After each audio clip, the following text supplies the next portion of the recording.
Olá, meus irmãos, vamos dar continuidade ao nosso estudo. Estamos agora no capítulo 5 do livro de Apocalipse. Vimos no capítulo 4 a visão do trono de Deus, onde foram inseridos alguns personagens, como os 4 seres viventes. Também vimos os 24 anciãos, cada um desses elementos com seus respectivos significados. Agora no capítulo 5, novamente, esses personagens vão participar da cena em que tanto os 24 anciãos como os 4 seres viventes haverão de se prostrar diante do Cordeiro. Essa cena que é descrita aqui no capítulo 5 e cujo título é A Visão do Livro Selado com os 7 selos e a do Cordeiro. Vamos ler alguns versos aqui do capítulo 5. Nós não temos tempo suficiente para fazer um estudo exaustivo, versículo a versículo, mas estamos pegando alguns versículos importantes, principais, para lidar com eles. Então, verso 1, capítulo 5 diz assim: Vi na mão direita daquele que estava sentado no trono um livro escrito por dentro e por fora, e todo selado com 7 selos. Então, voltando aqui ao capítulo 4, aquele que estava sentado no trono era Deus, né, com toda aquela descrição, fazendo um paralelo com aquelas pedras preciosas e semi-preciosas relatadas no capítulo 4, o mar de vidro que estava em torno desse trono, e alguém estava sentado nesse trono. Então o capítulo 5 retoma essa mesma visão, e ali então é visto um livro na mão direita daquele que estava sentado no trono, mas o que chama a atenção é que este livro estava escrito por dentro e por fora. Segundo os teólogos, isso tem um significado. Por que o livro estava escrito por dentro e por fora? Significava dizer que não existia mais espaço para incluir nada ali. Era a revelação completa de Deus. Assim como nós mencionamos no capítulo 4, que o significado dos 24 anciãos representavam as 12 tribos de Israel do Velho Testamento, ou seja, a revelação do Velho Testamento, e os 12 apóstolos do Novo Testamento, a revelação do Novo Testamento. Então os 24 anciãos representavam toda a revelação de Deus à humanidade. Aqui no versículo 5 também encontramos essa figura sendo representada através do livro escrito por dentro e por fora. Nada mais é necessário se acrescentar. Toda a revelação de Deus já foi dada ao homem através dos escritos sagrados e através da própria vida e testemunho do Cristo. Não só o Cristo que veio humildemente, nasceu numa manjedoura, não tinha lugar nem onde ele pudesse ser recebido, recepcionado juntamente com a sua família. Ele nasceu ali num lugar humilde, e esse mesmo Cristo que depois foi morto e ressuscitou, esse Cristo juntamente com toda a palavra de Deus, Velho e Novo Testamento, representam a revelação de Deus. Nada mais se deve acrescentar a essa revelação. E aí reside o perigo das heresias nos dias de hoje, principalmente, em que pessoas têm as suas revelações particulares e trazem essa revelação, essa experiência em momentos de êxtase, transformando isso numa doutrina. Então não existe mais nada que precise ser revelado na palavra de Deus. Ela é autoexplicativa, ela explica a si mesma. Não é necessário buscarmos explicação para a palavra de Deus em materiais de origem humana, ou em qualquer tipo de filosofia ou de conhecimento humano. Qualquer doutrina que possa ser ensinada, ministrada da palavra, ela tem a sua própria explicação e seu próprio ponto de apoio em outros trechos da própria sã doutrina. Então esse é um aspecto importante, desse versículo 1. Vamos ver agora o versículo 3. Ora, nem no céu, nem sobre a terra, nem debaixo da terra, ninguém podia abrir o livro, nem mesmo olhar para ele. Este livro, que estava selado, estava à mão direita desse ser sentado no trono, que é o próprio Deus. Ninguém no céu e na terra tinha autoridade para poder abrir esse livro. E aqui nós encontramos, vamos ver aqui nos próximos versículos, o Cordeiro, então, que é digno de abrir esse livro e de desatar o seu selo. Somente ele. Ele foi o único que pôde cumprir a lei na sua integridade. Ele foi o único que esteve aqui na terra em carne e osso e foi 100% agradável a Deus. Ele dizia, o próprio Jesus dizia que Ele trabalhava, o seu pai trabalhava, ele trabalhava também. Ele só fazia as coisas que ele via o pai fazer, ele só fazia as coisas que eram ordenadas e orientadas pelo pai. Então existia uma intimidade perfeita entre Jesus e o próprio Pai, Deus. Então ninguém na terra foi encontrado digno de abrir este livro, de abrir a revelação plena de Deus ao homem. E Jesus, então, ele não só esteve aqui e foi 100% agradável a Deus, nas suas obras, nas suas palavras, nos seus ensinamentos, na forma como ele viveu, na forma como ele amou intensamente os homens, mas também em toda a sua obra, né, a morte e ressurreição, e também o fato dele suportar, dele ter sido aquele cordeiro mudo que foi levado até o matadouro, o cordeiro santo, perfeito. Muitos examinaram esse cordeiro, né, não encontraram nele falha alguma. Ele passou pelos olhares, né, de Pôncio Pilatos e de outros líderes que ali estavam. No entanto, ninguém conseguiu apontar um motivo justo para que ele fosse crucificado. Então ele foi injustamente crucificado. E ele recebeu no seu corpo, naquele momento, toda a ira de Deus. E Deus se alegrou com isso, ou melhor, Deus se satisfez com isso. Deus se alegrou, se agradou com a vida de Jesus. E Deus se satisfez na sua justiça, à medida em que toda a ira de Deus foi descarregada no seu próprio Filho, e o preço impagável que nós tínhamos em relação a Deus, que era o pecado, não só o pecado original cometido por Adão, que nós herdamos por sermos descendentes de Adão, mas também aqueles pecados que nós acrescentamos a essa carga do pecado original, que são os nossos pecados cotidianos, aquilo que nós fazemos e insistimos às vezes em fazer, e sabemos que aquilo desagrada a Deus. Todavia existe uma lei dentro de nós, a lei do pecado, que nos impulsiona a isso.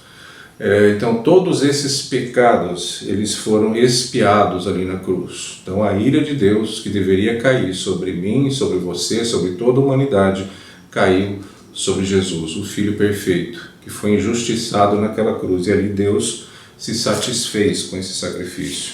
Então Jesus foi agradável a Deus na sua vida, e Jesus foi agradável a Deus também na sua morte. Vamos ver verso 5. Todavia um dos anciãos me disse: não chores, eis que o leão da tribo de Judá, a raiz de Davi, venceu para abrir o livro e os seus 7 selos. Então, nesse verso 5, João chorava porque ninguém era encontrado digno, né, de abrir este livro, esta revelação. E isso emocionou muito, mas aí surge então um dos anciãos, um daqueles 24 anciãos, e declara isso, né? O leão da tribo de Judá. Então aquele Jesus que foi morto naquela cruz, se entregou de uma forma tão humilde, de uma forma tão amorosa, se submetendo a todo tipo de vergonha e açoites dos homens, dos romanos, dos judeus. Ele se entregou, ele não foi preso, manietado pelos romanos, muito menos pela sedição dos judeus. Ele se entregou, né? Não haveria poder no universo que pudesse prender o Filho de Deus, se ele antes não tivesse decidido se entregar.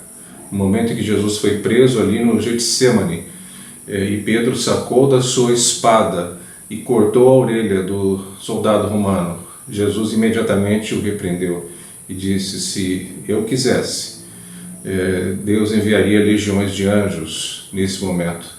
Então Jesus tinha ao seu dispor todo o poder do universo para que ele não fosse preso, para que ele não fosse levado até aquela cruz. Todavia ele decidiu morrer por amor e por obediência ao Pai também. E aqui ele é chamado de leão da tribo de Judá. Então veja a figura, parece uma dicotomia, uma contradição, né? Jesus ora apresentado como um cordeiro, que é um animal muito simples, um animal amedrontado, um animal que precisa ser cuidado, precisa de cuidados especiais por parte dos seus pastores. E ao mesmo tempo Jesus também é apresentado como esse animal forte, poderoso, independente, que está no topo da cadeia alimentar, né? O leão. Então nós encontramos aspectos presentes na vida de Jesus desses dois animais. Jesus ele foi humilde, Jesus ele foi levado, ele foi conduzido até aquela cruz como um cordeiro, todavia ele é o leão também, aquele que ao terceiro dia ressuscitou, venceu o diabo, venceu a morte, e todos esses inimigos serão lançados no lago de fogo e enxofre, como nós veremos aqui mais para o final de Apocalipse, né? Então, Jesus tem esses dois aspectos que são apresentados aqui no livro de Apocalipse. Prioritariamente, ele é apresentado como um rei forte, poderoso e que vem para reinar. Verso 6. Então vi no meio do trono e dos 4 seres viventes e entre os anciãos de pé um cordeiro como tendo sido morto. Ele tinha 7 chifres, bem como 7 olhos, que são os 7 Espíritos de Deus enviados por toda a terra. Então o cordeiro sendo apresentado aqui, só que é um cordeiro que possui 7 chifres. Voltando àquele significado dos números na palavra de Deus, o número 7 significa completude, algo que é completo, algo que está terminado. E 7 chifres, chifres na Bíblia tem a ver com poder.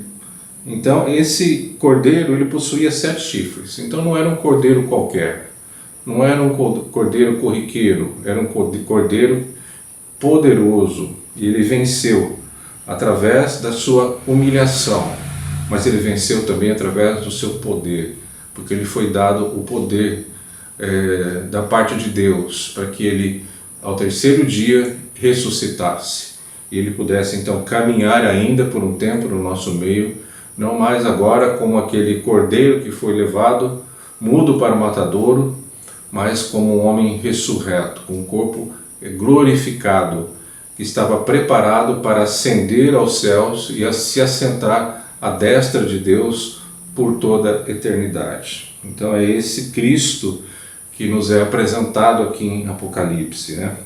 Vamos dar um pulo agora para o verso 10. Aqui nós encontramos, né, a partir do verso 9, um momento de louvor, né, em que os 24 anciãos se prostraram, né, diante do Cordeiro, e há um momento de louvor, né, e taças de ouro cheias de incenso, e o incenso representa aqui em Apocalipse a oração dos santos, como aquele altar de incenso que estava ali no lugar santo, dentro do tabernáculo, que ficava constantemente produzindo, exalando uma fumaça de dentro com um cheiro agradável. E esse cheiro agradável subia e enchia todo aquele lugar. Assim é também a oração dos santos, né? É como um cheiro agradável que sobe até a presença de Deus, né? Então existe um momento de louvor aqui, né? Os 24 anciãos entoando: digno és de tomar o livro e abrir os selos, porque foste morto e com teu sangue compraste para Deus os que procedem de toda tribo, língua, povo e nação. Então nós teremos diante do Cordeiro, naquele derradeiro dia, representantes de todas as etnias da terra. Então Deus ama a variedade cultural, no sentido de que Ele deseja que cada povo, cada nação o adore da forma espontânea, da forma como eles adoram a Deus aqui na terra, eles saberão de adorar também nos céus, com suas músicas, com suas vozes, com seus cânticos particulares. Isso vai ser um momento maravilhoso em que todas as nações poderão expressar da sua forma individual e muito particular o seu louvor a Deus.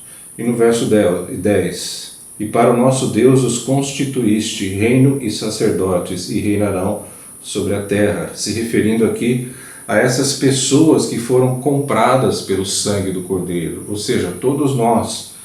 Essa palavra sacerdotes, ela é significativa nesse verso 10, porque na verdade nós vivemos um Novo Testamento, nós não temos mais necessidade da intermediação de um sacerdote para que cheguemos à presença de Deus, ou para que consigamos nos comunicar com o Divino, com o Altíssimo. Não existem mais intermediários, a não ser o próprio Jesus Cristo. Então aquela figura veterotestamentária em que era necessário um sacerdote que uma vez por ano entrava ali no lugar santíssimo, levando propiciação, ofertas pelo povo, para expiar o pecado do povo. e ali ele derramava o sangue sobre o propiciatório, né? Aquela tampa que fechava a arca do concerto. Isso não é mais necessário, nós não precisamos mais de intermediários, todos nós, eu e você, podemos entrar na presença de Deus. E essa realidade que hoje nós vivemos, ela foi predita pelos apóstolos. Muitos servos fiéis, valorosos de Deus no passado, desejaram viver esse tempo que nós vivemos e poder desfrutar desta liberdade e desse privilégio de podermos entrar na presença de Deus como sacerdotes. E mais ainda, e reinarão sobre a terra. A palavra diz que nós julgaremos os anjos, nós haveremos de reinar com o Senhor, quando Ele implantar o seu reino aqui na terra. É conhecido como o tempo do milênio, nós vamos estudar isso também. Jesus vem em busca da sua igreja, chamamos isso de arrebatamento. Passam-se 7 anos da grande tribulação. No final desses 7 anos, Jesus vem com seus exércitos e vem estabelecer o reino aqui na terra, né? A nova Jerusalém, a Jerusalém que desce dos céus. Será um reino físico, palpável, e nós desfrutaremos do privilégio de termos o nosso rei, o nosso governante, a nossa autoridade maior, nada mais, nada menos do que o próprio Senhor Jesus. Então será um tempo indescritível. Verso 13: Então ouvi que toda criatura que há no céu e sobre a terra, e debaixo da terra, e sobre o mar, e tudo o que neles há, estava dizendo: Aquele que está sentado no trono e ao Cordeiro, seja o louvor e a honra e a glória e o domínio pelos séculos dos séculos. Então veja que quadro maravilhoso, que cena maravilhosa João está pintando, esculpindo através dessas palavras. Ele está tentando descrever toda essa visão, né? Dos 24 anciãos se prostrando, os 4 seres viventes adorando a Deus, as pessoas que foram compradas pelo sangue de Jesus e que se tornaram reis e sacerdotes, e toda criatura, aqui no verso 13, toda criatura se dobrando diante do Cordeiro, a quem foi dada toda a autoridade nos céus e na terra, porque ele venceu, diz a palavra. Então todos um dia haverão de se dobrar diante do Cordeiro, todos um dia reconhecerão que Ele é o Senhor, todos um dia reconhecerão que Ele é o ungido, o Cristo, aquele que foi separado por Deus, aquele que foi exaltado por Deus, porque foi 100% agradável a Deus na sua vida e na sua morte. Louvado seja Deus, porque nós teremos o privilégio de desfrutar de tudo isso que nós estamos vendo aqui, através, que nos está sendo relatado através dessas palavras, né? Então nós terminamos aqui o capítulo 5, nos encontraremos novamente na sequência do nosso estudo, capítulo 6. Obrigado, Deus abençoe a todos.